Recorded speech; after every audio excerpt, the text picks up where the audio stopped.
হইতে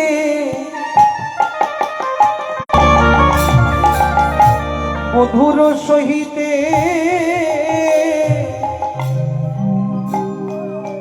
পরাণে পরাণে দেহা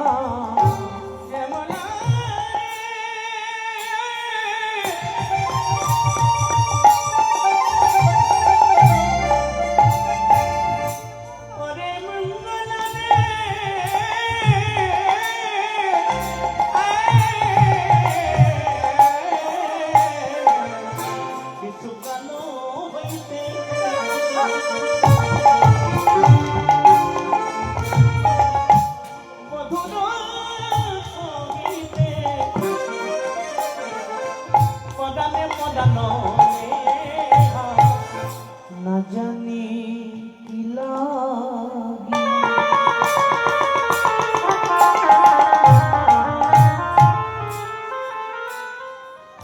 কুবিধি গর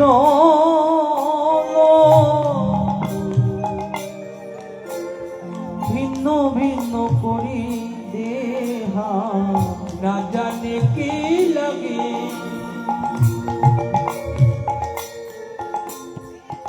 বিধি গড়াল ভিন্ন ভিন্ন করি দেহা না জানি কি লাগে বিধি গড়াল ভিন্ন ভিন্ন করি দেহা।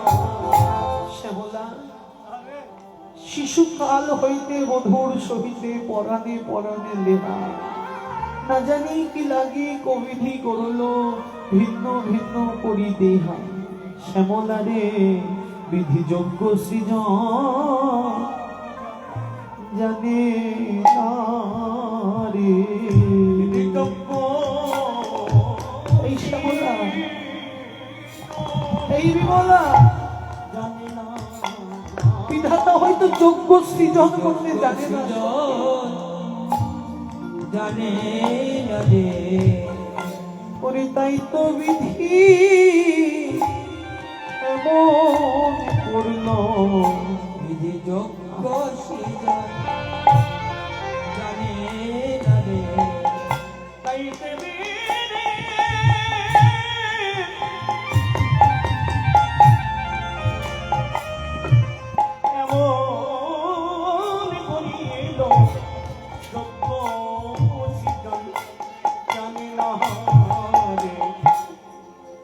বিধাতা যোগ্য সৃজন জানে না রে শ্যামলা। শিশুকাল হইতে মধুর সহিতে পরাণে পরাণে লেহা না জানি কি লাগি কবিধি করল ভিন্ন ভিন্ন করি দেহা।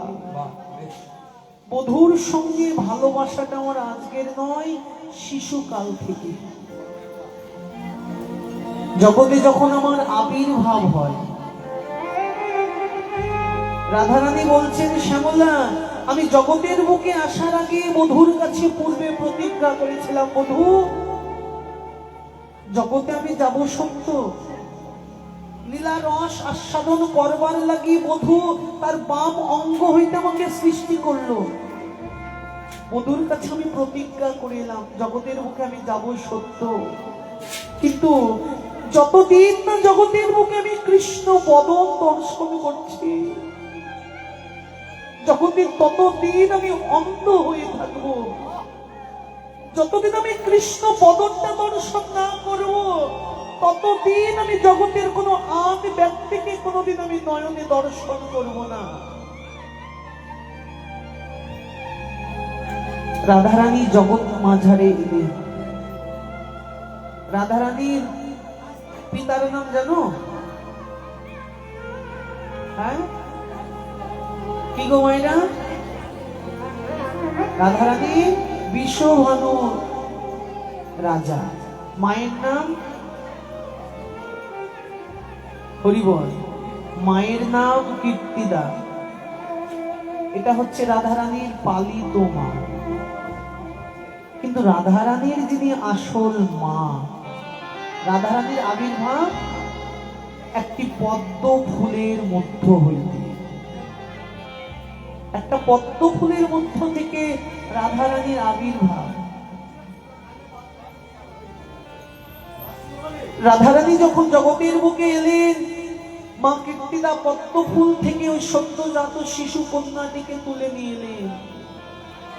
জগতের সবাই জানতে পেরে গেল যে বিষভানু রাজকন্যা হয়েছে, বিষভানু রাজার একটি সুন্দর কন্যা হয়েছে। এত সুন্দর দেখতে, কিন্তু কন্যাটি হয়েছে জন্মান্ধ। অন্ধ সন্তানের জন্ম দিয়েছে বিষভানু রাজা। বিষভানু রাজা চারিদিকে প্রচার করে দিলেন, যেমন অন্ধ কন্যা সন্তানের নয়নের দৃষ্টি শক্তি যদি কেউ দান করতে পারে, আমি তাকে কন্যা দান করে দেব, তার চরণে আমার সন্তানকে আমি সঁপে দেব। এদিক ওদিক খবরটা ছড়াতে ছড়াতে খবর এসে পৌঁছালো গোকুলে নন্দালয়ে। রোহিণী মা যশোমতীকে ডেকে ডেকে বলছেন, জানো দিদি, শুনলাম বিষভানু রাজার একটি সুন্দর কন্যা সন্তান হয়েছে। কত সুন্দর দেখতে, কিন্তু কন্যাটি হয়েছে অন্ধ হয়ে। কতজনা দেখতে যাচ্ছে, চলো না গো একবার সেই কন্যাটিকে আমরা দেখে আসি। মা যশোমতী যাবে, কিন্তু যতবার যাওয়ার চেষ্টা করছে, পিছন থেকে গোপাল আমার আঁচলটা টেনে টেনে ধরছে। এই গোপাল, আঁচলটা ছাড়। গোপাল তো কোলের ছেলে, মায়ের সঙ্গে যাবার জন্য বাইনা ধরে যাই। গোপাল, আঁচলটা ছাড় না রে বাবা। আরে তুই থাক, আমি যাবো আর আসবো। মা গোপালকে নিয়ে যেতে চাইছে না। কেন গো? না, অন্ধ সন্তানের কাছে যদি আমার গোপালকে নিয়ে যাই, আমি অন্ধ সন্তানকে দেখে যদি আমার গোপালের কোনো অমঙ্গল হয়ে যায়। মা ভয় করছে মনে মনে, না না গোপাল, আমি তোকে নিয়ে যাব না। আর যেই না বারবার আঁচলটা টেনে ধরছে, রোহিণী দিদি বলছে, ও দিদি নিয়ে চলো না। কি আছে, তুমি তো গোপালকে কোলে থেকে নামাবে না, তার কাছে যেতে না দিলেই হলো, তুমি তোমার গোপালকে কোলে রেখে দিও। হরি বল। তাই মা যশোমতী গোপালকে আজ কোলে তুলে নিলেন। গোপালকে কোলে নিয়ে মা যশোমতী রোহিণী দিদির সঙ্গে করে আসতে, বাবা একটু মন্দিরের ভিতরে একটু আসতে। হরি বল। বিষভানু রাজ মন্দিরে এসে পৌঁছালেন যশোমতী।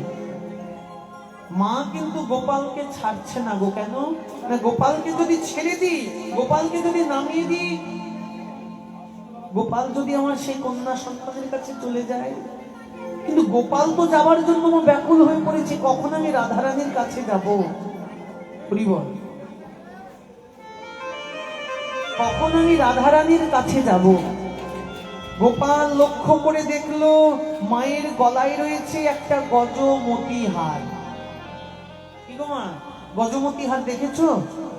হ্যাঁ, গজমতি, গজ মানে কি? হাতি। হাতির মতি, 1,00,000 কোটি হাতির মধ্যে একটা হাতির মতি হয়, আর সেই মতি দিয়ে তৈরি হয় গজমতির হার। গোপাল দেখলো মায়ের গলায় গজমতিটা ঝুলছে।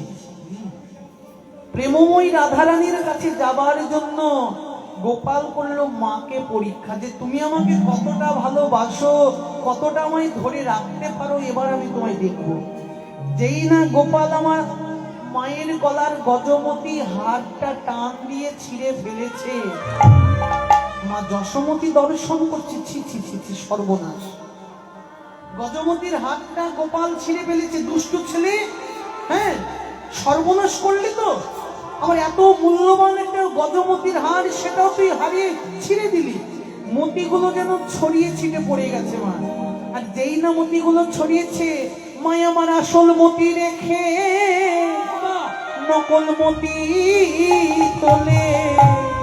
হরি বল।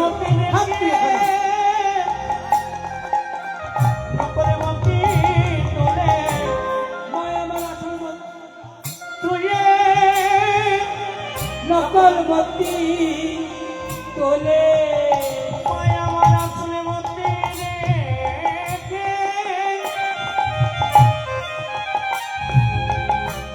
আসলে মতি তুলে আস্তে আস্তে বলো। মা আসল মতিকে ফেলে দিয়ে নকল মতিগুলো তুলে বেড়াচ্ছে গো। আসল মতিকে জগতে আসল মতি হচ্ছে আমার ভগবান কৃষ্ণ, আর নকল মতি হচ্ছে আমাদের মায়ার সংসার। শুধু মা যশোমতি ভুল করেনি মা, এই একই ভুল আমরা প্রত্যেকে করি। আমরা আমাদের আসল মতিকে চিনতে না পেরে আসল মতিকে ফেলে দিয়ে আমরা নকল মতি নিয়ে মাতামাতি করছি। যেই না আমার যশোমতি মতিগুলো কুড়োচ্ছে, গোপাল দেখলো এই আমার সুবর্ণ সুযোগ, হামাগুড়ি দিতে দিতে গিয়ে গিয়ে সুতিকা মন্দিরে প্রবেশ করে রাধারানীর বুকের উপর বসেছে। রাধে একবার চেয়ে দেখো, আমি এসেছি। কে তুমি? আমি তোমার পরাণ বধূ। না না না, তুমি যদি পরাণ বধূ হবে আমার দৃষ্টি শক্তি দান করবে। তুমি যদি পরাণ বধূ হবে, তুমি আমার দৃষ্টির শক্তি দান করবে। আমি তাকাবো না। তুমি যদি সত্যি আমার পরাণ বধূ হবে, আমার নয়নের দৃষ্টি শক্তি তুমি দান করো।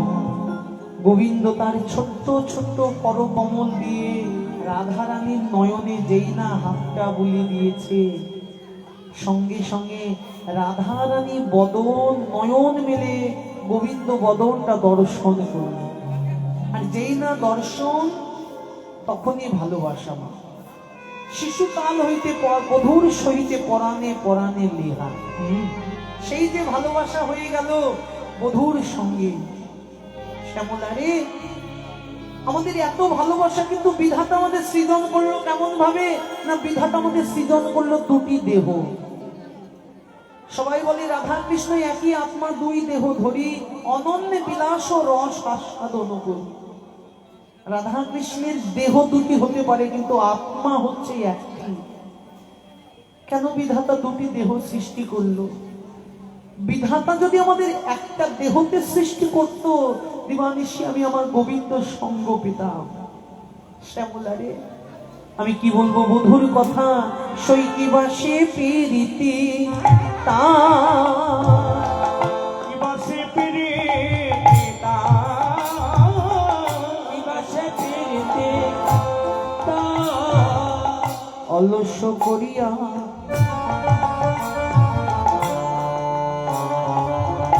তারে পাশে দিতে কি দিয়া শুধিব ভাই। অলস করিয়ে নারে পাশে দিতে কি দিয়ে শুধিব তার রাধারানী বলছেন অলস করিয়া নারে পাশ দিতে কি দিয়া শুধিব ধার। ওমা, এই যে হরে কৃষ্ণ, ওদিকে পরে তাকে আমার দিকে তাকাও। হ্যাঁ, সারা রাত্রি একভাবে এক পাশে শুয়ে থাকতে পারো? হ্যাঁ, একভাবে শুয়ে থাকা যায়? রাধারানী বলছেন বধূ আমাকে পাশ ফিরেও শুতে যায় না। সারা নিশি বধূ একভাবে আমার বুকের মধ্যে আমায় জড়িয়ে ধরে রেখে দেয়। একটু পাশ ফিরে যে অঙ্গটা মুড়িয়ে ঘুরিয়ে শোবো, একটু ইচ্ছা করে, বধূ আমাকে পাশ ফিরে শুতে দেয় না। শ্যামলা রে, আমার পরাণ বধূ আরো কি করে জানিস?